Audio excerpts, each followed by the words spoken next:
আমরা আজকের ক্লাস শুরু করতে যাচ্ছি। আজকের ক্লাস হচ্ছে থার্মোডাইনামিক্সের 24 নম্বর ক্লাস। গত ক্লাসে আমরা ইঞ্জিনের উপর ক্লাস নিয়েছি, ইঞ্জিন শেষ হয়ে গেছে আমাদের। আজকে আমরা রেফ্রিজারেশন, এয়ার কন্ডিশনিং এবং হিট পাম্প শুরু করব। প্রথমে আমরা রেফ্রিজারেশন সিস্টেমটা একটু বোঝার চেষ্টা করব, তারপরে আমরা রেফ্রিজারেশনের সাথে কার্নোট সাইকেলের কী সম্পর্ক এটা দেখব, হিট পাম্প কী এটা দেখব, এয়ার কন্ডিশনিং কী এটা দেখব, এটার পিভি ডায়াগ্রাম অঙ্কন করব। তারপর আমরা ফর্মুলা দেব, ফর্মুলা দেওয়ার পর আমরা অঙ্ক শুরু করব। তো প্রথমে আমরা রেফ্রিজারেশন সিস্টেম নিয়ে একটু আলোচনা করে নিই।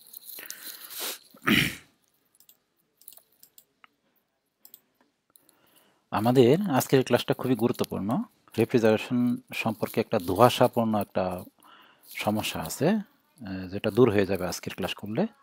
সুতরাং আজকে একটু মনোযোগ দিয়ে তোমরা করো, অনেক সমস্যারই সমাধান হয়ে যাবে। অনেক অঙ্কে যে প্যাচ আছে, প্যাচগুলো তোমার আজকে ক্লিয়ার হয়ে যাবে। একটু ঝাপসা ছিল না, কিছু কিছু জিনিস দেখবা একটু একটু ঝাপসা ছিল, যে এটা ক্লিয়ার বুঝতেছো না। আজকের ক্লাস করলে ওই জিনিসগুলা, আজকের ক্লাস না শুধু কন্টিনিউ ক্লাস করতে থাকো রেফ্রিজারেশনের, তাহলে ওই জিনিসগুলো তোমার একদম ক্লিয়ার হয়ে যাবে। আশা করি আর কোনো সমস্যাই থাকবে না। প্রথমে আমরা রেফ্রিজারেশন কাকে বলে এটা দেখি। রেফ্রিজারেশন হচ্ছে কোনো জায়গার তাপটাকে অপসারণ করা। যেমন ফ্রিজে কি করে, ফ্রিজের ভিতরে যে তাপটা থাকে খাদ্যবস্তুতে, ওই তাপটা অপসারণ করে বাইরে ছেড়ে দেওয়া, এটা হচ্ছে রেফ্রিজারেশনের কাজ। মানে আমরা মূলত বলি কোনো কিছুটা ঠান্ডা করা। রেফ্রিজারেশন মানে কি, কোনো কিছুর অতিরিক্ত তাপটাকে অপসারণ করে তাকে ঠান্ডা করা, তাকে বলা হয় রেফ্রিজারেশন। তো এই রেফ্রিজারেশন সিস্টেমে কি কি যন্ত্রপাতি থাকে, যন্ত্রপাতিগুলো আমি একটা আঁকতেছি, দেখো। এখানে থাকে একটা কম্প্রেসর থাকে। কম্প্রেসর মানে হচ্ছে যে সংকুচিত করে কোনো কিছুকে। আমি এইভাবে আঁকতেছি কম্প্রেসর, ঠিক আছে। একটা থাকে কনডেন্সার, নামগুলা লিখে দিতেছি একটু পরে। একটা রেফ্রিজারেশন সিস্টেমে কী কী যন্ত্রপাতি থাকে, সাধারণ রেফ্রিজারেশন সিস্টেম অনেক রকমেরই আছে। তা আমরা মোটামুটি সাধারণ একটা রেফ্রিজারেশন সিস্টেম আঁকতেছি বোঝার জন্য আর কি, পুরো সিস্টেমটা বোঝার জন্য আমরা একটা চিত্র আঁকবো। এখন ফ্লো ডায়াগ্রাম আঁকতেছি। কনডেন্সার, এই পাশে হচ্ছে এক্সপানশন বাল্ব, একটা বাল্ব থাকে, এটা আমি এরকমভাবে দিলাম এক্সপানশন বাল্ব। আর এই পাশে থাকে তোমার ইভাপোরেটর, এই পাশে থাকে ইভাপোরেটর।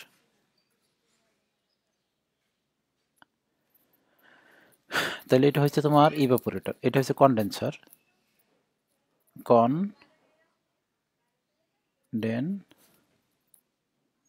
কনডেন্সার। এটা হচ্ছে তোমার ইভাপোরেটর, ইভাপোরেটর।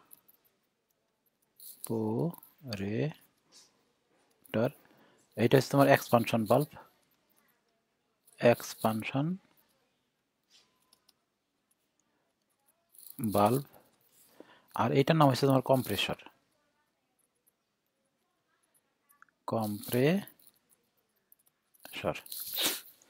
এই জিনিসগুলা তোমার একটা পাইপের সাথে সংযুক্ত থাকে। এই যে একটা পাইপ, এই যে এখান থেকে দিলাম,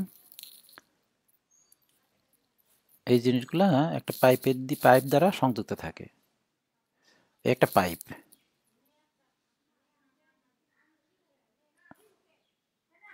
এই পাইপটা কিন্তু এখানে পেঁচানো অবস্থায় থাকে, যেরকম কন্ডেন্সারের ভিতরে যেরকম পেঁচানো অবস্থায় থাকে, কয়েলের মতো এরকম থাকে।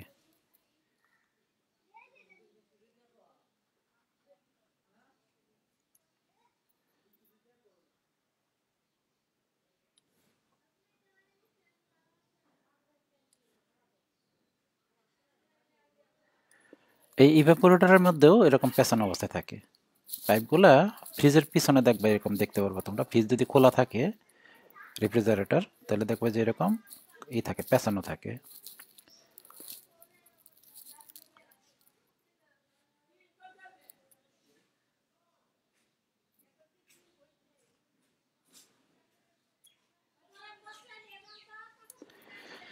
ওকে, এটা একটা পাইপ। এই পাইপের ভিতর দিয়ে একটা লিকুইড প্রবাহিত হয়। এই যে একটা পাইপের ভিতর দিয়ে কি প্রবাহিত হয়, লিকুইড প্রবাহিত হয়। ওই লিকুইডটা বলা হয় কি, রেফ্রিজারেন্ট। ওই লিকুইডটা বলা হয় কি, রেফ্রিজারেন্ট। এই রেফ্রিজারেন্টের একটা বিশেষ ধর্ম আছে। যে এই পাইপের আমি বলতেছি যে এই পাইপের ভিতর দিয়ে যে লিকুইডটা প্রবাহিত হয় এই পেছানো পাইপের ভিতর দিয়ে, এই পদার্থের নাম হচ্ছে রেফ্রিজারেন্ট। রেফ্রিজারেন্টের একটা বিশেষ ধর্ম হলো, মানে যেসব পদার্থ রেফ্রিজারেন্ট হিসেবে ব্যবহার করা হয়, রেফ্রিজারেন্ট হিসেবে ব্যবহার করা হয়, ওই পদার্থগুলো একটু অন্যরকম। অন্যরকম বলতে এগুলো সহজেই গ্যাস হয়, আবার সহজেই তরল হয়। মানে একটু তাপ দিলেই সে গ্যাস হয়ে যায়, আবার একটু তাপ অপসারণ করে নিলেই সে লিকুইড হয়ে যায়। ঠিক আছে, তাকে বলা হয় কি রেফ্রিজারেন্ট। রেফ্রিজারেন্ট আমরা থিওরি যখন আলোচনা করব তখন এই রেফ্রিজারেন্ট নিয়ে আলোচনা করব। রেফ্রিজারেন্ট কয়েকটা রেফ্রিজারেন্টের নাম শিখব। ঠিক আছে, মোটামুটি এখন ধরে রাখো যে এই পাইপের ভিতর দিয়ে যে তরল প্রবাহিত হয় বা গ্যাস প্রবাহিত হয় তাকে বলা হয় কি রেফ্রিজারেন্ট। এখানে যখন রেফ্রিজারেন্টটা থাকে, রেফ্রিজারেন্টটা কিন্তু এখান থেকে বের হয়, চক্রাকার করে ঘুরতে থাকে। রেফ্রিজারেন্টটা এই ইভাপোরেটর থেকে বের হবে, ইভাপোরেটর থেকে বের হবে, ঢুকবে কিসে? কম্প্রেসরে। কম্প্রেসর থেকে বেরিয়ে ঢুকবে কোথায়? কন্ডেন্সারে। কন্ডেন্সার থেকে বেরিয়ে কোথায় ঢুকবে? এক্সপানশন বাল্বে। এক্সপানশন বাল্ব থেকে বেরিয়ে আবার ইভাপোরেটরে ঢুকবে, আবার ইভাপোরেটর থেকে আবার কম্প্রেসরে যাবে, কম্প্রেসর থেকে আবার কন্ডেন্সারে যাবে, কন্ডেন্সার থেকে আবার এক্সপানশন বাল্ব, এক্সপানশন বাল্ব আবার ইভাপোরেটর। এরকম চক্রাকারে চলতেই থাকবে, চক্রাকারে চলতে থাকবে। এখন ইভাপোরেটর থেকে ধরো, এখান থেকে ধরলে আমি সাইকেলটা শুরু করি, আমরা এখান থেকে শুরু করতে পারি, কিন্তু আমি এখান থেকে শুরু করতেছি। ইভাপোরেটর থেকে যে রেফ্রিজারেন্টটা বের হয় ওইটা গ্যাস আকারে থাকে। এখান থেকে যেটা বেরোবে এটা কি আকারে থাকবে? গ্যাস, মোটামুটি গ্যাস আকারে থাকবে এটা। এই গ্যাসকে করা হয় কি, গ্যাসের টেম্পারেচার থাকবে, মোটামুটি টেম্পারেচার থাকবে, বেশি না। এই গ্যাসকে করা হয় কি, কম্প্রেসরে নেওয়া হয়। কম্প্রেসর করে কি, এই গ্যাসটাকে কম্প্রেসড করে ফেলে, আরও মানে সংকুচিত করে ফেলে। ধরো একটা সিলিন্ডার আছে এরকম, এই সিলিন্ডারকে কম্প্রেসরের ভিতরে একটা পিস্টন সিলিন্ডার আছে, ধরো এই যেরকম, এরকম থাকা অবস্থায় এটাকে কি করা হয়, পিস্টনটার নিচের দিকে নিয়ে কম্প্রেসড করে ফেলে।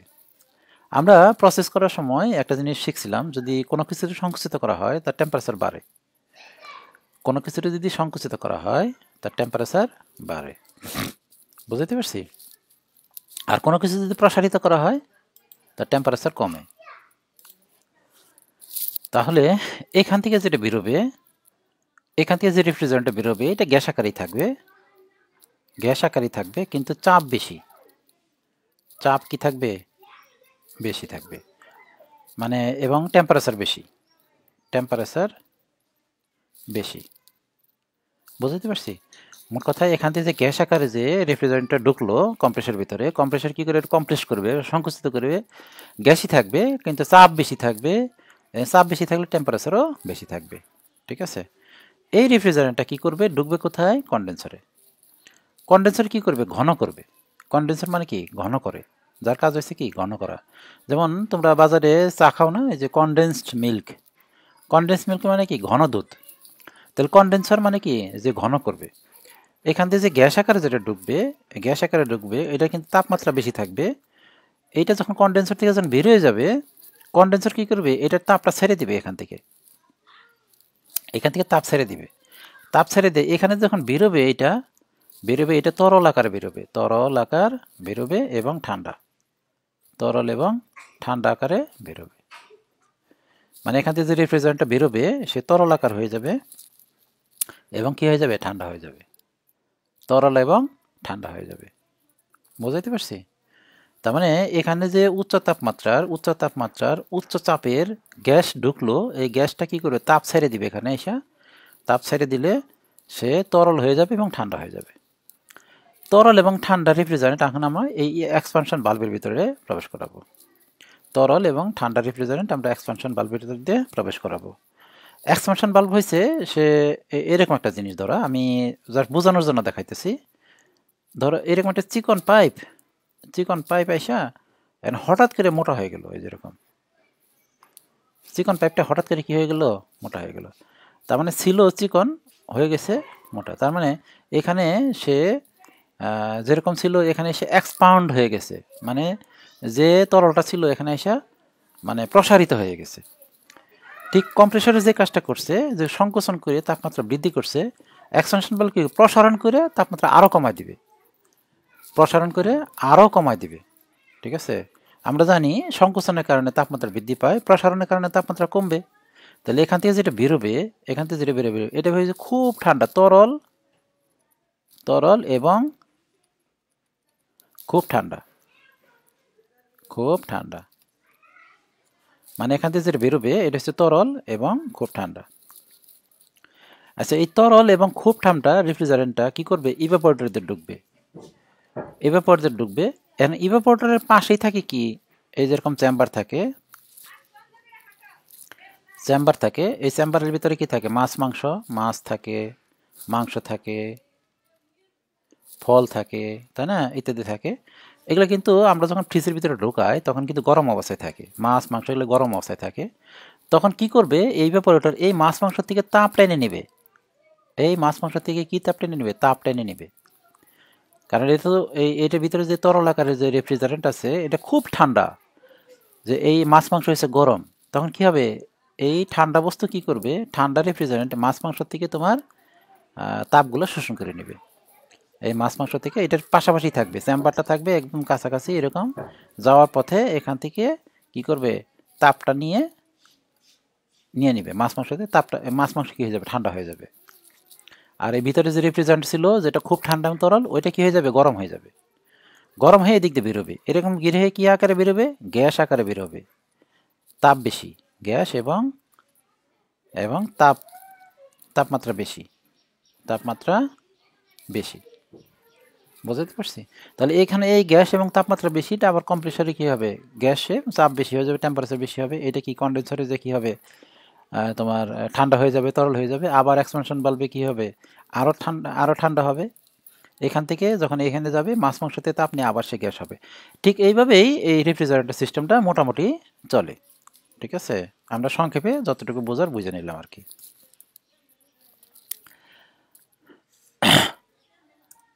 ঠিক আছে, আচ্ছা এখন মেন জিনিসে আসো। তাহলে এখানে কি করবে? রেফ্রিজারেটর কাজ হচ্ছে এখান থেকে তাপ ঢুকবে, এই যে তাপ প্রবেশ করবে, তাপ নিবে, এই তাপটাকে আমরা বলবো Q1। যে তাপটা নিবে এই তাপটাকে বলবো Q1। আর যে তাপটা বাইরে ছেড়ে দিবে, বাতাসে ছেড়ে দিবে, এটা এয়ারে ছেড়ে দিবে, এয়ার বাইরের মুক্ত বাতাসে ছেড়ে দিবে, এই তাপটার দিলাম আমরা Q2। তাহলে আমরা বলতে পারি এটা গৃহীত তাপ আর এটা হচ্ছে কি? বর্জিত তাপ। একটা হচ্ছে গৃহীত তাপ আর একটা হচ্ছে বর্জিত তাপ। বুঝতে পারছি? তার মানে রেফ্রিজারেটর কি করবে? কোনো এক মাছ মাংস থেকে তাপ নেবে, তাপ নিয়ে এটা বাতাসে ছেড়ে দিবে। ঠিক আছে, এখন আমরা পিভি ডায়াগ্রাম দেখব। পিভি ডায়াগ্রামটা একটু দেখি, তারপরে এখানে দেখো একটা পিভি ডায়াগ্রাম অঙ্কন করছি আমরা। এই পিভি ডায়াগ্রাম হচ্ছে কার্নোট সাইকেলের পিভি ডায়াগ্রাম। এটার নাম কি? Carnot cycle. মনে আছে? কার্নোট সাইকেলে দেখো 1 থেকে 2, 2 থেকে 3, 3 থেকে 4, 4 থেকে 1, তাই না? আচ্ছা, এই পিভি ডায়াগ্রামে আমরা যেটা আঁকছি এটা কিন্তু রেফ্রিজারেটর না। এই পিভি ডায়াগ্রামে ঠিক এদিক দিয়ে তাপ ঢুকবে, এই তাপটা হচ্ছে Q1, আর এদিক দিয়ে তাপটা বেরোবে, এটা হচ্ছে Q2। এই পিভি ডায়াগ্রামে ঠিক এদিক দিয়ে তাপ ঢুকবে আর এদিক দিয়ে তাপটা বের হয়ে যাবে, এটা হচ্ছে কার্নোট সাইকেলের। কিন্তু রেফ্রিজারেটর ঠিক এরকম না, রেফ্রিজারেটর পিভি ডায়াগ্রামটা ঠিক এইরকম না, রেফ্রিজারেশন সাইকেলের পিভি ডায়াগ্রাম এরকম না। আমি এখন এটা কার্নোট সাইকেলের ডাকছি, এইটা আমাদের আলোচনার ব্যাপার না আজকে, আমি জাস্ট দেখাইতেছি একটু অন্য কারণে।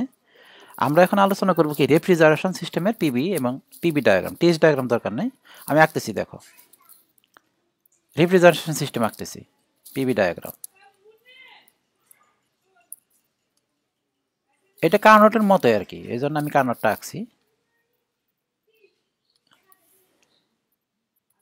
পিভি ডায়াগ্রাম আঁকতেছি। কার পিভি ডায়াগ্রাম? রেফ্রিজারেশন সিস্টেমের পিভি ডায়াগ্রাম, পি এবং ভি।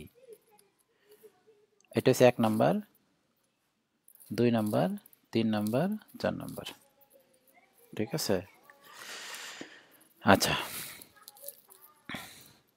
একটু ভুল হয়ে গেছে, আমি কার্নোট সাইকেল এঁকে ফেলছি আবার।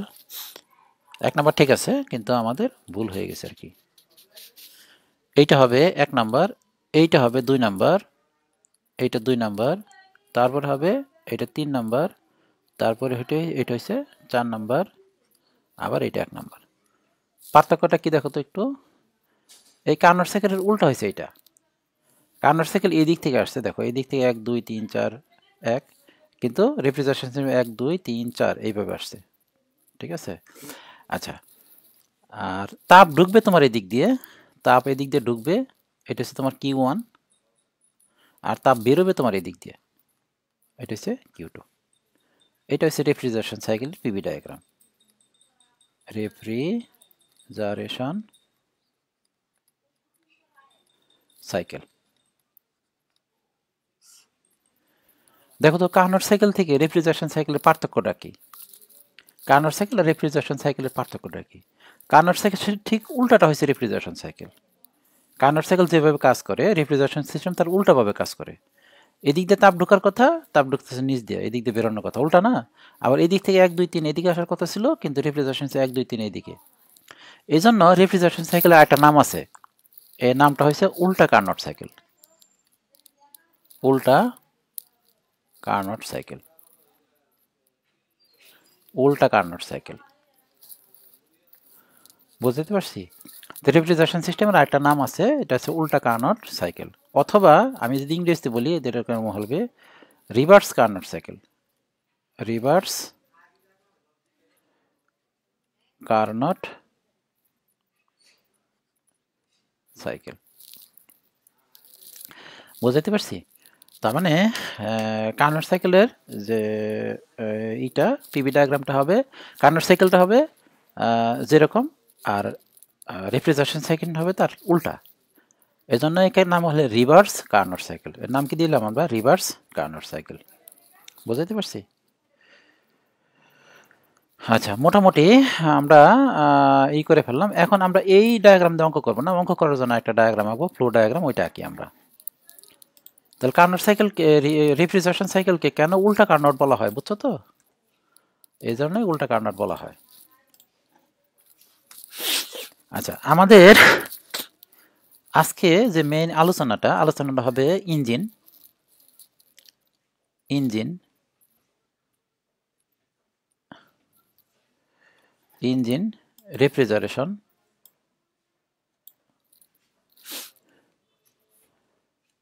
Engine refrigeration, refrigeration,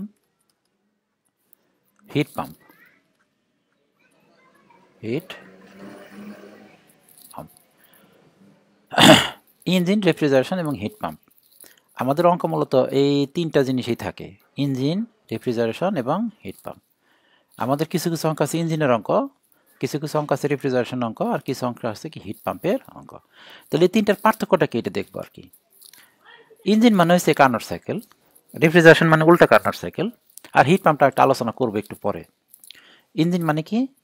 Carnot cycle, মনে রাখো, ইঞ্জিন মানে কার্নোট সাইকেল, রেফ্রিজারেশন মানে কি? উল্টা কার্নোট সাইকেল, আর হিট পাম্পটা আমরা আলোচনাটা একটু পরে করতেছি।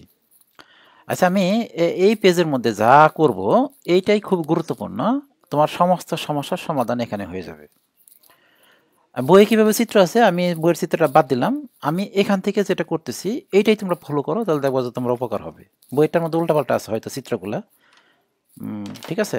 ঠিকই আছে, বইয়ে ভুল নাই, কিন্তু কিন্তু আমি এখানে যে সিরিয়াল করে দিব, এই সিরিয়াল যদি মনে রাখো, আশা করি রেফ্রিজারেশন সিস্টেমের অঙ্ক নিয়ে তোমার আর কোনো ঝামেলাই হবে না। তুমি যেখানে যেভাবেই পড়ো, কিন্তু তোমার মনের ভিতরে এখনও সন্দেহ আছে, এইটা কেন এরকম হইলো, এইটা কেন এরকম হইলো, হিট পাম্পে কেন এরকম হয়, ইঞ্জিনে কেন এরকম হয়। মানে তুমি বুঝছো ঠিক আছে, তুমি অঙ্ক পারতেছো, কিন্তু মনের ভিতরে এখন একটা সন্দেহ তোমার রয়ে গেছে যে নিশ্চয়ই এখানে কোনো গন্ডগোল আছে, আমি বুঝতেছি না, অঙ্ক পারতেছি কিন্তু বুঝতেছি না, এরকম আর হবে না। শুধু এই পেজটা আমি যেখানে যা যা লিখবো এইটাই তুমি সুন্দর করে ছবি তুলে রেখে দাও। তো প্রথমে আমরা ইঞ্জিন নিয়ে আলোচনা করব। আমি একটা 3টা ভাগ দিয়ে দিই, হ্যাঁ। প্রথমে আমরা ইঞ্জিন নিয়ে আলোচনা করব, প্রথমে আমরা ইঞ্জিন নিয়ে আলোচনা করব এই পাশে, তারপরে রেফ্রিজারেশন নিয়ে আলোচনা করব, আর এই পাশে আলোচনা করবো হিট পাম্প নিয়ে। এই পাশে ইঞ্জিন আর রেফ্রিজারেশন, এইভাবে হিট পাম্প। তাহলে ইঞ্জিন এখানে ইঞ্জিন, রেফ্রিজারেশন,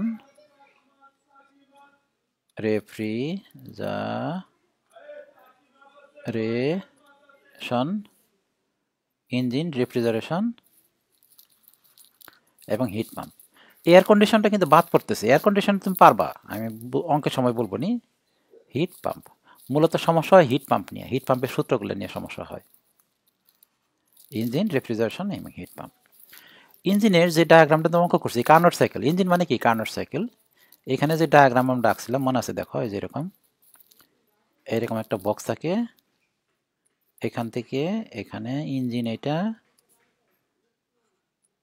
এইরকম একটা চিত্র আঁকছিলাম মনে আছে অঙ্ক করার সময়? এখান থেকে ফুয়েল ঢুকবে, এখানে আমরা কি দিব? ফুয়েল দিব, ফুয়েল দিব। ফুয়েল থেকে তাপ হবে, এই তাপটা এই দিকে ঢুকবে, এই তাপটাকে বলছি আমরা Q1। এটা হচ্ছে ইঞ্জিনের ই দিলাম এক, হ্যাঁ। এই তাপটা এখানে বের হয়ে যাবে, এই বের হয়ে যাওয়ারটার নাম হয়েছে কি? Q2, ঠিক আছে। আর এখান থেকে একটা কাজ বের হবে, বা পাওয়ার বের হবে, বা কাজ বের হবে। এই কাজটা হয়েছে তোমার W। এখানকার টেম্পারেচার হচ্ছে T ম্যাক্সিমাম, এখানকার টেম্পারেচার কি? T maximum. আর এখানকার টেম্পারেচার হচ্ছে T মিনিমাম। এটা হচ্ছে ইঞ্জিন, বুঝতে পারছি? এটা হচ্ছে ইঞ্জিন। তার মানে ইঞ্জিন কি করে? ফুয়েল থেকে তাপ নেবে, ঠিক আছে। সেই তাপটা Q1 হিসাবে গ্রহণ করবে, Q1, সেইটা Q2 ওই অতিরিক্ত তাপটা ছেড়ে দিবে, যে এটা, আর এটাতে কাজ তৈরি হবে, পাওয়ার তৈরি হবে, তাই না? এটা হচ্ছে ইঞ্জিন, ঠিক আছে। তার মানে ম্যাক্সিমাম টেম্পারেচার এখানে থাকবে, ম্যাক্সিমাম এখানে থাকবে মিনিমাম টেম্পারেচার। এখন আসলে রেফ্রিজারেশন আঁকি আমরা। রেফ্রিজারেশনটা ঠিক এরকম।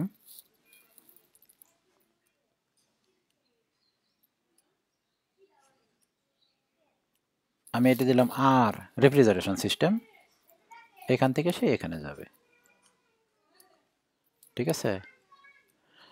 কার্নোট সাইকেল ঠিক যেরকম, রেফ্রিজারেশন সিস্টেম তার উল্টা। উল্টা কিরকম? এই দিক থেকে আসবে। কার্নোট সাইকেলের চিত্র যেরকম হবে, রেফ্রিজারেশন চিত্র এরকম হবে না। এটা হচ্ছে টি মিনিমাম, এটা কি? টি মিনিমাম। এটা হচ্ছে টি ম্যাক্সিমাম।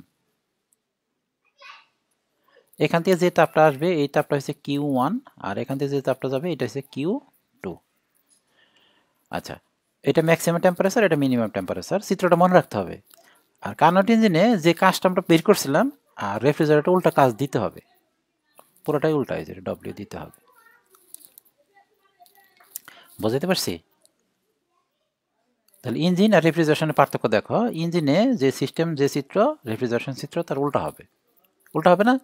আমরা একটু আগে তো দেখলাম যে ইঞ্জিন মানে কার্নোটের ঠিক উল্টাটা হচ্ছে রেফ্রিজারেশন। মানে এখানে যে চিত্র হবে, এই চিত্রের উল্টা চিত্র আঁকছি। এখানে ম্যাক্সিমাম থেকে কিউ নিবে, মিনিমামে ছেড়ে দিবে, আর উল্টার কি হবে? কাজ পাওয়া যাবে আমরা এখান থেকে। আর রেফ্রিজারেশন থেকে মিনিমাম থেকে হিট নিবে, ম্যাক্সিমামে টেম্পারেচার ছেড়ে দিবে। আর এই কাজ করার জন্য রেফ্রিজারেশনের উল্টা আমরা কি দিতে হবে? পাওয়ার দিতে হবে, ঠিক আছে। উল্টা আমাদের পাওয়ার দিতে হবে। এখন আমরা হিট পাম্প আঁকতেছি। হিট পাম্প দেখো,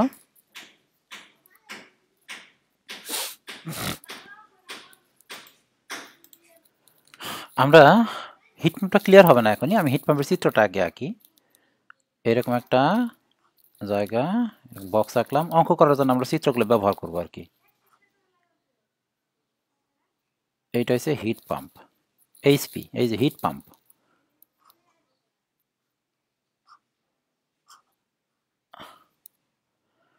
আচ্ছা, এটা হচ্ছে মিনিমাম, এটা মিনিমাম, এটা হচ্ছে টি ম্যাক্সিমাম।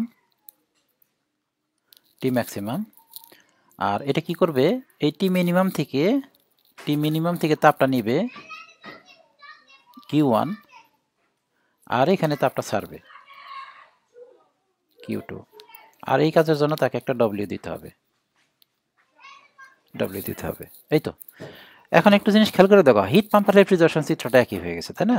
হিট পাম্প এবং রেফ্রিজারেশন চিত্রটা একই হয়ে গেছে না? দেখো তো, ওই দেখো, একবার হুবহু একই হয়ে গেছে। কিন্তু আমি এটা একটু ক্লিয়ার করি পরে, যে কেন একই আঁকলাম আমরা। একটু পার্থক্য আছে, ঠিক আছে। আচ্ছা, একটু বলি, হ্যাঁ, আর সামান্য একটু বলে রাখি। রেফ্রিজারেশনটা কিন্তু একটা heat pump system. Heat pump মানে কি? হিট পাম্প হচ্ছে তাপ বের করা অথবা তাপ সরবরাহ করা। হিট পাম্প মানে কি? হিট পাম্প মানে হচ্ছে কোনো জায়গায় তাপ সরবরাহ করা, মনে করো আমার এই রুমটা ঠান্ডা হয়ে আছে, আমার রুমটা ঠান্ডা, এখানে আমি তাপ দিব, তাহলে এটা কি হিট পাম্প। আবার মনে করি রুমটা গরম হয়ে গেছে, তাহলে এখান থেকে তাপ বের করে ফেলবো। তাহলে হিট পাম্পের কাজ হচ্ছে কি, কোনো জায়গায় তাপ সরবরাহ করা অথবা কোনো জায়গা থেকে তাপ বের করে নেওয়া। এটা তার নাম কি হিট পাম্প। মানে পানির পাম্প যেরকম পানি সরবরাহ করে না, হিট পাম্প সেরকম হিট সরবরাহ করবে। আমি আবার বলি, হিট পাম্পের কাজ হচ্ছে কোনো জায়গায় তাপ সরবরাহ করা অথবা কোনো জায়গা থেকে তাপ বের করে ফেলা, কোনো জায়গায় তাপ সরবরাহ করা অথবা কোনো জায়গায় তাপ বের করে ফেলা। এখানে রেফ্রিজারেশনটা কিন্তু একটা হিট পাম্প। রেফ্রিজারেশন কি করে, এই যে এখান থেকে তাপটা বের করে নিয়ে আসতেছে, এখান থেকে তাপটা বের করে নিয়ে আসতেছে, আবার এখানে তাপটা ছেড়ে দিতেছে, এখানে তাপটা ছেড়ে দিতেছে। তাহলে রেফ্রিজারেশনটা কিন্তু একটা হিট পাম্প। কিন্তু অঙ্কের ক্ষেত্রে আলাদা আলাদা থাকে, রেফ্রিজারেশন লেখা থাকে আলাদা, হিট পাম্প লেখা থাকে আলাদা, একটু পার্থক্য আছে। তার আগে এই পার্থক্যটা ভালো করে বোঝার আগে, রেফ্রিজারেশন এবং হিট পাম্পের পার্থক্য বোঝার আগে আমরা আগে এই ইঞ্জিনের রেফ্রিজারেশন সূত্রগুলো আগে তৈরি করি। হ্যাঁ, ইঞ্জিনের ক্ষেত্রে সূত্রগুলো আমরা সব জানি, ইঞ্জিনের ক্ষেত্রে সূত্রগুলো আমরা সব জানি। সূত্রগুলো আমরা প্রমাণ করব না, আমরা সূত্রগুলো লেখার কৌশল শিখবো শুধু, যাতে অঙ্ক করতে পারি আমরা। সূত্রগুলো লেখার কৌশল শিখব। প্রথমে দেখো, এখানে আমি সূত্র লিখতেছি। এখানে এই ইঞ্জিনের ভিতরে কি কি ইনপুট হচ্ছে আর কি কি আউটপুট হচ্ছে দেখো তো। ইঞ্জিনের সূত্র অলরেডি আমি জানি, তারপর আমি আবার দেখাচ্ছি এই ইঞ্জিনের মধ্যে কি কি ঢুকছে আর কি কি বের হচ্ছে। এই ইঞ্জিনে ঢুকতেছে Q1 আর বের হচ্ছে Q2 আর W। তাহলে আমরা যদি এনার্জি ইকুয়েশন লিখি, তাহলে আমরা লিখতে পারি এরকম, দেখো Q1 is equal two Q2 plus W। লেখা যায় না, Q1 is equal two Q2 plus W। তাহলে সুতরাং W ইজ ইকাল টু কত হবে বলো দেখি। সুতরাং W ইজ ইকাল টু হবে Q1 মাইনাস Q2। এটা তো আমরা মুখস্থ করছি যে W is equal two Q1 minus Q2, মুখস্থ করছি না। W is equal two Q1 minus Q2, এটি যেখান থেকে পাওয়া যায়, এখান থেকে আমরা বানাই ফেললাম, তাই না। দ্বিতীয় সূত্র হয়েছে এটা, দ্বিতীয় সূত্র হয়েছে ইটা, মানে দক্ষতা ইজ ইকাল টু হবে T maximum minus T minimum, T maximum minus হয়েছে T মিনিমাম ভাগ হয়েছে T ম্যাক্সিমাম। আবার আরেকটা দক্ষতা সূত্র আছে এরকম, দক্ষতা সূত্র ইটা is equal two Q1 minus Q2 ভাগ Q1। এটার আবার অন্যভাবে লেখা যায়, এটার অথবা এরকম লেখা যায়, অথবা লেখা যায় যে ইটা is equal two Q1 minus Q2 রে আমরা W লিখতে পারি, W ভাগ Q1। এই সূত্রগুলো তুমি কি জানা আছে না তোমার, আগেই জানছো এগুলো, এই সূত্রগুলো তুমি আগেই জানছো। এখন আসলে রেফ্রিজারেশন সূত্র আমরা প্রয়োগ করি। রেফ্রিজারেশন সূত্র, রেফ্রিজারেশনে দেখো তো ইনপুট কি কি আউটপুট কি কি। ইনপুট হচ্ছে Q1 আর W ইনপুট, আর আউটপুট হচ্ছে তোমার Q2। তাহলে আমি লিখতে পারি দেখো Q1 plus W is equal to কত, Q2। Q1 plus W is equal two Q2। সুতরাং এখান থেকে W কি আসে, সুতরাং আমরা W পাইতে পারি, W ইজ ইকাল টু হতে পারে Q2 মাইনাস Q1। দেখো উল্টা হয়ে যাচ্ছে না, এই যে এখানে W is equal two Q1 minus Q2, এখানে Q2 মাইনাস Q1, এটা হচ্ছে W পেয়ে গেলাম আমরা। তোমার এটা মনে রাখার দরকার নাই, প্যাচ লাগবে কিন্তু, কারণ কার্নোট সাইকেলের সাথে এখন এই রিপ্রেজেন্টেশন প্যাচ লাগবে। এখানে পরে আসছে Q1 মাইনাস Q2, এখানে Q2 মাইনাস Q1। তোমার এটা মনে রাখার দরকার, তুমি শুধু এই চিত্রটা মনে রাখো, যেখানে ইনপুট কি কি হচ্ছে, ইনপুট হচ্ছে Q1 আর W, আউটপুট হচ্ছে Q2। তাহলে Q1 plus W is equal two Q2। তো W ইজ ইকাল টু কত হবে, এদিক সেদিক করো, W ইজ ইকাল টু হবে এই Q1টা ওই পাশে নাও, Q2 মাইনাস Q1। ঠিক আছে, এখন আসো দক্ষতা বের করবো। এটা দক্ষতা হয়েছে কার্নোট ইঞ্জিনের দক্ষতা, দুইভাবে বের করছি। রেফ্রিজারেশনের দক্ষতা বের করব, কিন্তু রেফ্রিজারেশনের ক্ষেত্রে আমরা দক্ষতা বলবো না, কারণ হলো যে এখানে একটু সমস্যা আছে। সমস্যাটা আমি এখানে একটু কাটাকাটি করি একটু। এখান থেকে যে দক্ষতাটা বের হবে, এই দক্ষতাটা হবে এরকম, মনে করো ক্যালকুলেশন করলে এরকম আসবে 0.2 অথবা 0.8। এটার আমরা পরবর্তীতে কি করি, কি 100তে গুণ দিয়ে 80%, এরকম করি না, 80%। মানে দক্ষতাটা, কোনো ইঞ্জিনের দক্ষতাটা সাধারণত 100%-এর ভিতরেই থাকে, 100%-এর ভিতরেই থাকে। মানে হয়তো 90% না 80%, 85%, 65%, 120% কখনো হবে না। 120% কখনো হবে না। বুঝাইতে পারছি? এখন এখান থেকে আমরা কার্নোট ইঞ্জিনের যে রেফ্রিজারেশনের যে দক্ষতা বের করব, দক্ষতাটা ঠিক এরকম হয়ে যায়। সূত্র বসানোর পরে অ্যান্সারটা চলে আসে এরকম। মনে করা আসে এরকম 1.2। আমরা এরকম সূত্র বসায় আমি দক্ষতা বের করে ফেলছি 1.2। তাহলে এই 1.2 এর সাথে আমরা একসাথে গুণ দিব। যেমন এখানে বেরিয়েছিল কত, 0.8। 0.8 এর সাথে আমরা একসাথে গুণ দিব না? 0.8 ইন্টু 100 কত পার্সেন্ট, সমান 80%, তাই না? তাহলে এখানে 1.2 আসছে, 1.2 এর সাথে 100 গুণ দাও। 100 গুণ দিলে তাহলে এরকম আসবে 120%। এখন 120% তো দক্ষতা হতে পারে না। হতে পারে? কারণ দক্ষতা 100-র মধ্যে সীমাবদ্ধতা থাকতে হবে, কিন্তু 120% হতে পারে না। এই জন্য রেফ্রিজারেশন সিস্টেম ঠিক দক্ষতা না বলে একটু অন্য কিছু বলবো আমরা। দক্ষতা বললে ওই থার্মোডাইনামিক্সের যে সূত্রগুলো, ওই সূত্রর মানে বরখেলাপ করা হয় আর কি, যে দক্ষতা কীভাবে 100%-এর বেশি হয়, তাই না? তাহলে থার্মোডাইনামিক্সের ওই সূত্র বরখেলাপ হয়। এই জন্য রেফ্রিজারেশন সিস্টেমে আমরা দক্ষতা না বললে আমরা বলবো কপ, কোএফিসিয়েন্ট অফ পারফরমেন্স। সংক্ষেপ হয়েছে কপ। এই যে আমি কপ লিখে ফেলি, কপ, সিইউপি, কোএফিসিয়েন্ট অফ পারফরমেন্স। দক্ষতা না, কিন্তু এটা হচ্ছে কোএফিসিয়েন্ট অফ পারফরমেন্স। এটা হচ্ছে ঠিক এইরকম। প্রথমে টেম্পারেচার দিয়ে করি, একটা দাগ দিলাম। এখন কৌশলটা শিখে আমি টেম্পারেচার দিয়ে করতেছি, তাই না? প্রথমে দাগ দিলাম, যে এরকম এটা করবো আর কি, টি ম্যাক্সিমাম মাইনাস টি মিনিমাম বা টি ম্যাক্সিমাম, তাই না? ঠিক এটাই করবো এখানে। কিন্তু একটু কৌশলটা শিখিয়ে দিই। রেফ্রিজারেশন সিস্টেম কি করতেছে, তার মূল কাজটা কি, মূল কাজটা ঠিক কোথায়? মূল কাজটা হয়েছে এই যে টি মিনিমাম মানে ঠান্ডা, এই যে এটা হচ্ছে ঠান্ডা, তাই না? ঠান্ডা জায়গা না? আর এটা হচ্ছে কি, গরম জায়গা। ফ্রিজের কথা চিন্তা করো, ফ্রিজ কিন্তু ঠান্ডা জায়গা থেকে তাপটা বের করে নেয়। এই ঠান্ডা জায়গায় মাছ মাংস রাখবো আমরা, এই যে ঠান্ডা ঘরের ভিতরে মাছ মাংস রাখবো, মাছ মাংস থেকে তাপটা বের করা হয়েছে রেফ্রিজারেটরের কাজ। আর এইটা অটোমেটিক ছেড়ে দেয় আর কি, অপচয়টা এটা গরম জায়গায় ছেড়ে দেয়। এইটা কিন্তু রেফ্রিজারেটরের কাজ না, বরং এটা অপচয়। মানে রেফ্রিজারেটরের কাজ হচ্ছে কি ওয়ানটা বের করে নিয়ে আসা। রেফ্রিজারেটরের কাজটা কি ওয়ানটারে বের করে নিয়ে আসা। রেফ্রিজারেটরের কাজ হচ্ছে কি ওয়ানটারে বের করে নিয়ে আসা। এটা ছেড়ে দেওয়া কাজটা না, ছাড়ার চেষ্টা করবে না সে। মানে যে রেফ্রিজারেটর যত বেশি কম তাপ ছাড়বে, না ওইটা না, ওইটা ইঞ্জিনের ক্ষেত্রে বলতেছি, সরি। মোট কথা রেফ্রিজারেটর কাজের দিকে নজর দাও। রেফ্রিজারেটর কাজটা করবে ঠিক এইখানে, ঠান্ডা কক্ষ থেকে তাপটা বের করবে, তার পারফরমেন্সটা কিন্তু এখানে দেখাইতে হবে। এই জায়গাটার মধ্যে তার পারফরমেন্স দেখাইতে হবে, যে টি মিনিমামের মধ্যে যেখানে ঠান্ডা জায়গা, এই কি ওয়ান বের করাটা তার পারফরমেন্স।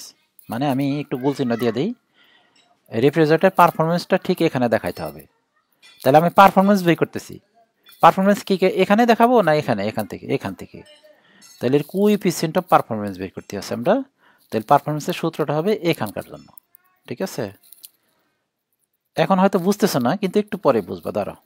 আচ্ছা, তাহলে আমাদের রেফ্রিজারেটর কোথায় কাজ করতেছে? এখানে, মানে কি ওয়ান আর টি মিনিমাম নিয়ে। তাহলে সূত্রটা লিখি, দেখো সূত্রটা হবে, এখানে হবে টি মিনিমাম, মুখস্থ করি আগে, টি মিনিমাম, নিচে হবে টি ম্যাক্সিমাম মাইনাস টি মিনিমাম। বইয়ের মধ্যে টি ওয়ান টি টুতে সূত্র আছে, কিন্তু ওইভাবে মনে রাখতে আরও কষ্ট হবে। আমি যেভাবে বলতেছি এইভাবে মনে রাখো। তাহলে কপ ইজিক্যাল টু কি, টি মিনিমাম টি ম্যাক্সিমাম মানে টি মিনিমাম। উপরে টি মিনিমাম দিলাম কেন? কারণ এখানে টি মিনিমামের মধ্যেই তার কাজটা, মনে রাখার কৌশল আর কি। কিন্তু আমি যদি কার্নোট সাইকেল উল্টা করি, দেখো এটা টি ম্যাক্সিমাম, এটা যদি উল্টা করি তাহলে উপরে হবে টি ম্যাক্সিমাম, নিচে হবে টি ম্যাক্সিমাম মাইনাস টি মিনিমাম, তাই না? এই দেখো, ধরো আমি যদি মনে করি যে এই ইঞ্জিনের উল্টাটা হচ্ছে রেফ্রিজারেশন, ইঞ্জিনের সূত্র যদি এরকম হয়, রেফ্রিজারেশন সূত্র এরকম হবে, তাহলে উপরে তো ম্যাক্সিমাম হওয়ার কথা, এটা উল্টা করলে। কিন্তু না, ওইটা দেখবো না আমরা এটার সাথে মিলাবো না, আমরা মিলাবো এখানে। তাহলে রেফ্রিজারেশন সিস্টেমটা কাজ করতেছে কোথায়? কাজ করতেছে তোমার এখানে টেম্পারেচার কোনটা? টি মিনিমাম। তাহলে টি মিনিমাম দিয়ে শুরু করবো আমরা। মনে রাখার কৌশল আর কি, সূত্র তো প্রমাণ করাচ্ছি না আমি মনে রাখার কৌশল শেখাচ্ছি। আমাদের কাজটা হচ্ছে এখানে টেম্পারেচার কত, টি মিনিমাম, এই টি মিনিমাম এখানে হবে, তারপর নিচে বিয়োগফল, ঠিক আছে? এটা হচ্ছে কপ একটা। তাহলে কপ আরেকভাবে বের করা যায়, আমি লিখতেছি, দেখো কপ ইজিক্যাল টু আমরা এখন কিউ দিয়ে বের করবো, কিউ দিয়ে বের করবো। আচ্ছা আচ্ছা, বলো দেখি রেফ্রিজারেশন সিস্টেমের কোথায়, এখান দিয়ে শুরু না? এখানে কোনটা আছে? কিউ ওয়ান, তাহলে কিউ ওয়ান লিখবো পরে, এখানে হচ্ছে কিউ ওয়ান। ঠিক আছে, আর নিচে বড় মাইনাস ছোট, বড় মাইনাস ছোট, বড় কোনটা বলো দেখি? কিউ টু বড়, এই যে কিউ টুটা বড়।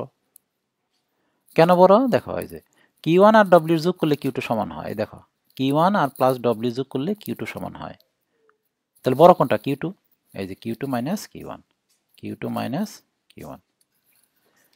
তাহলে এখানে উপরে কিউ ওয়ান হলো কেন? কারণ আমাদের কাজ হয়েছে এখানে, এখানে কাজ, এখানে কাজ, মানে তাপটা বের করে নিয়ে আসতেছি। কি পরিমাণ তাপ বের করে নিয়ে আসছে? Q one.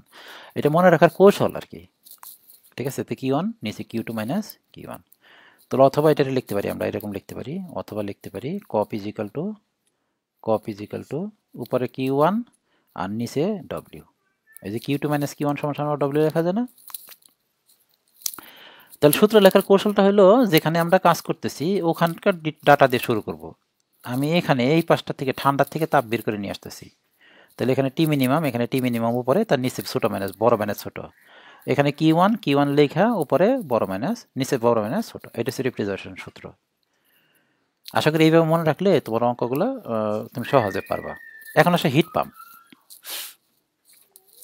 হিট পাম্পের কাজ হচ্ছে, আমরা যে হিট পাম্পের কথা বলি সাধারণত, ওই হিট পাম্পটা হচ্ছে এইরকম। আমি একটু লিখে দিই, হ্যাঁ। হিট পাম্পের কাজ হচ্ছে, হিট পাম্পের কাজ হচ্ছে গরম জায়গায় তাপ সরবরাহ করা। গরম জায়গায় তাপ সরবরাহ, তাপ সরবরাহ, সরবরাহ। একটু কেমন জানি লাগতেছে না? হিট পাম্প গরম জায়গায় তাপ সরবরাহ করবে, গরম জায়গায় তাপ সরবরাহ করবে। এটা অঙ্কে গেলে আমরা ক্লিয়ার হবে।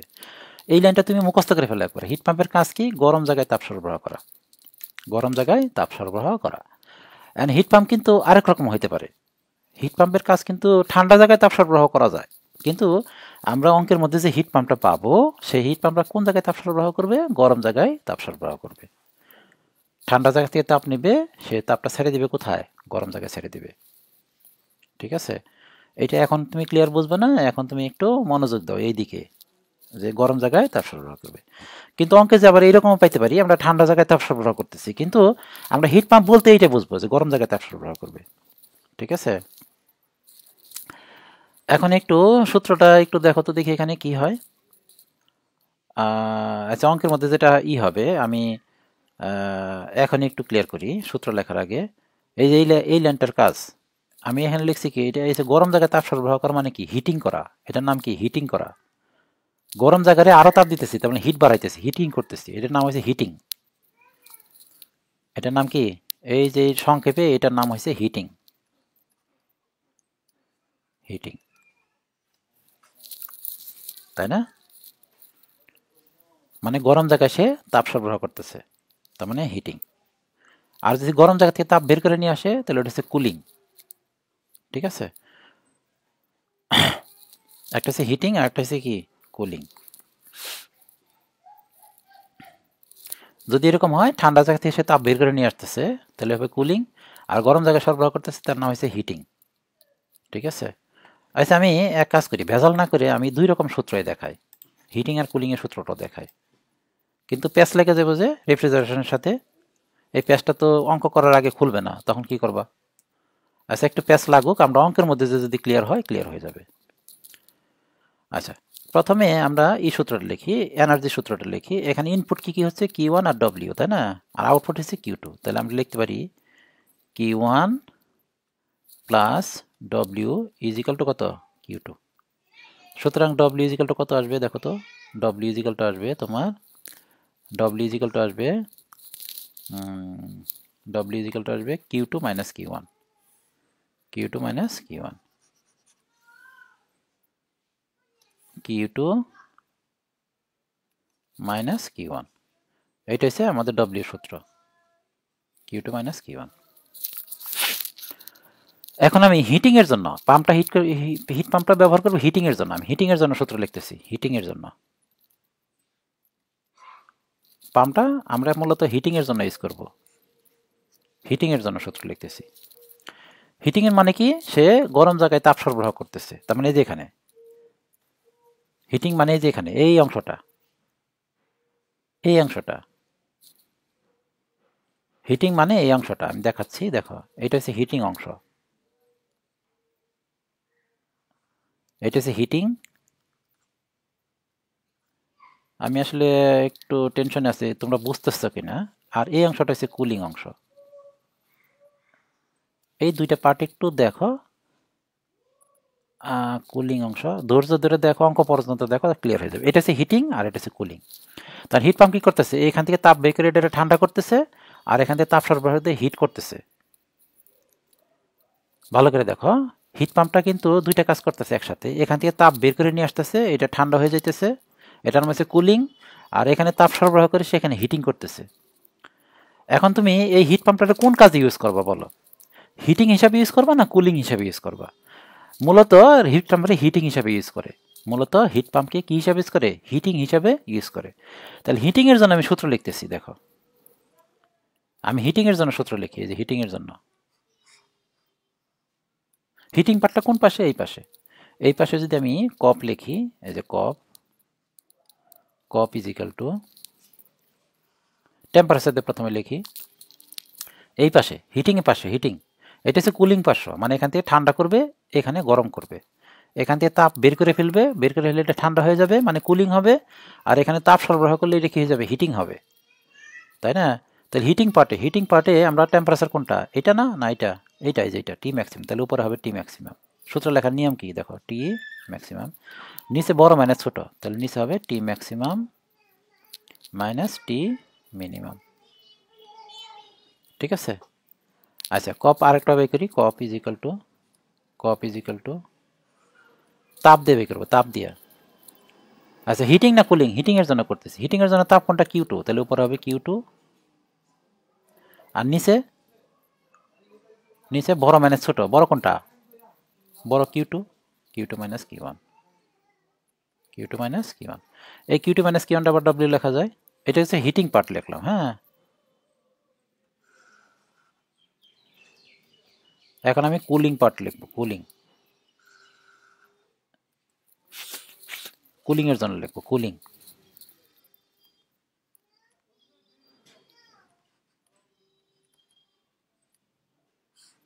হিট পাম্পের দুইটা অংশ, একটা হচ্ছে হিটিং অংশ আর একটা হচ্ছে কুলিং অংশ। কুলিং অংশের জন্য সূত্র লিখতেছি, দেখো কুলিং অংশের জন্য কপ ইজ ইকাল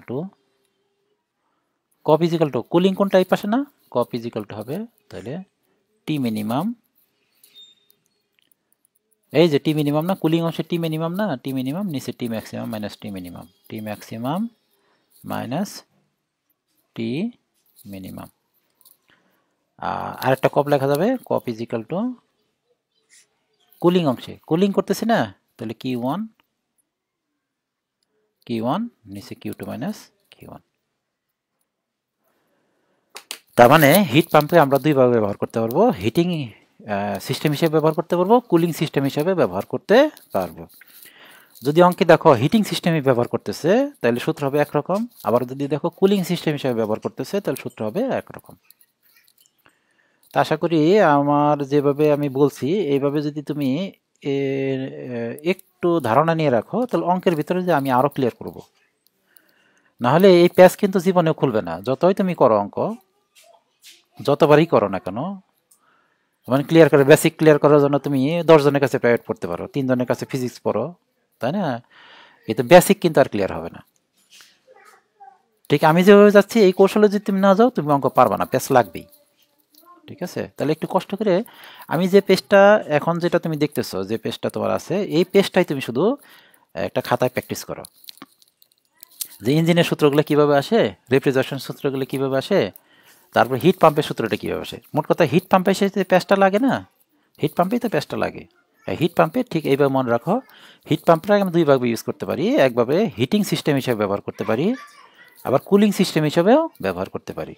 যদি হিটিং সিস্টেম হিসেবে ব্যবহার করি তাহলে সূত্রগুলো হবে এরকম, এই যে এরকম, আর কুলিং সিস্টেমে ব্যবহার করলে সূত্রগুলো হবে এরকম। আর সূত্র লেখার নিয়ম কি আমি হিটিং সিস্টেমে দেখাচ্ছি।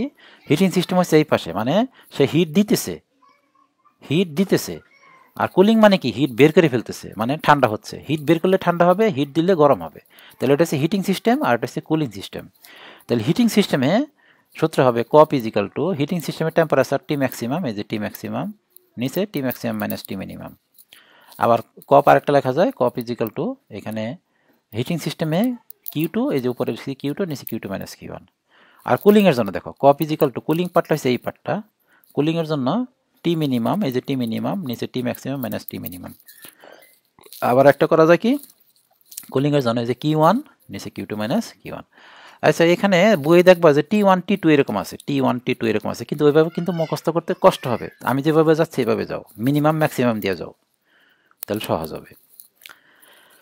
আচ্ছা এখন আসো, এই সূত্রগুলো একটু পার্থক্য আছে। টেম্পারেচারের যে সূত্রটা যেটা, ওইটা হচ্ছে আইডিয়াল, ওইটা হচ্ছে আইডিয়াল। আর ই দিয়ে যে সূত্রটা তাকে বলা হয় অ্যাকচুয়াল। এই যেমন ধরো এখানে যেটা কপ বাই করছো এটা হচ্ছে আইডিয়াল, মানে আদর্শ, এটা কিন্তু বাস্তবে সম্ভব না। টেম্পারেচার দিয়ে যেটা ওইটা আইডিয়াল, আর এটা হচ্ছে অ্যাকচুয়াল। অ্যাকচুয়াল সব জায়গায়, এখানে যেটা দেখতেছো এটা হচ্ছে আইডিয়াল, আমি নামটা চেঞ্জ করে দিলাম এখন, এটা হচ্ছে অ্যাকচুয়াল। থার্মাল ইফিসিয়েন্সি যেটা ওইটা হচ্ছে অ্যাকচুয়াল, আর এই টেম্পারেচার দিয়ে যেটা বের করতেছে না ওইটা হচ্ছে আইডিয়াল, মানে আদর্শ। ওইটা বাস্তবে না, ওইটা খাতা কলমে। সব জায়গায় তো মনে রাখো যে টেম্পারেচার দিয়ে যেটা বের করতেছো তাহলে ওইটা হচ্ছে আদর্শ, মানে ওইটা খাতা কলমে, ওইটা বাস্তবে না। কিন্তু হিট দিয়ে যেটা বের করবা ওইটা হচ্ছে বাস্তব, ওইটা প্র্যাকটিক্যাল, অ্যাকচুয়াল। এখানে দেখো এটা হচ্ছে আইডিয়াল, টেম্পারেচার দিয়ে যে দক্ষতা বের করছে এটা আইডিয়াল দক্ষতা, আর এটাতে যেটা বের করছে এটা হচ্ছে অ্যাকচুয়াল দক্ষতা। এখানে টেম্পারেচার দিয়ে যে কপটা বের করতেছে আইডিয়াল কপ, আর এটা হচ্ছে অ্যাকচুয়াল কপ। এখানে যেটা আইডিয়াল কপ এটা অ্যাকচুয়াল কপ, এটা আইডিয়াল কপ এটা অ্যাকচুয়াল কপ। কিন্তু ঘটনা হয়েছে আইডিয়াল আর অ্যাকচুয়ালটা আমরা সমান ধরি সবসময়। অঙ্কের ক্ষেত্রে আইডিয়াল যেটা অ্যাকচুয়াল একটাই ধরি, কিন্তু যদি কোনো অঙ্কে বলা থাকে আইডিয়াল অ্যাকচুয়াল আলাদা আলাদা বলা থাকে তাহলে আলাদা আলাদা ধরতে হবে, এটার এটা সমান ধরা যাবে না। অঙ্কে যদি কিছু না বলে তাহলে এইটা এখান থেকে যে দক্ষতা বের করবে এখানে দক্ষতা একই, সমান সমান। বুঝতে পারছি? যদি অঙ্কে কোনো কিছু বলা না থাকে, আইডিয়াল অ্যাকচুয়ালের কথা বলা না থাকে, তাহলে এখান থেকে যেটা বের করবো দক্ষতা এটা যেটা হবে, এখান থেকে যেটা দক্ষতা বের করবো এটা একই রেজাল্ট হবে, একই ধরবো। এখানেও ঠিক তাই।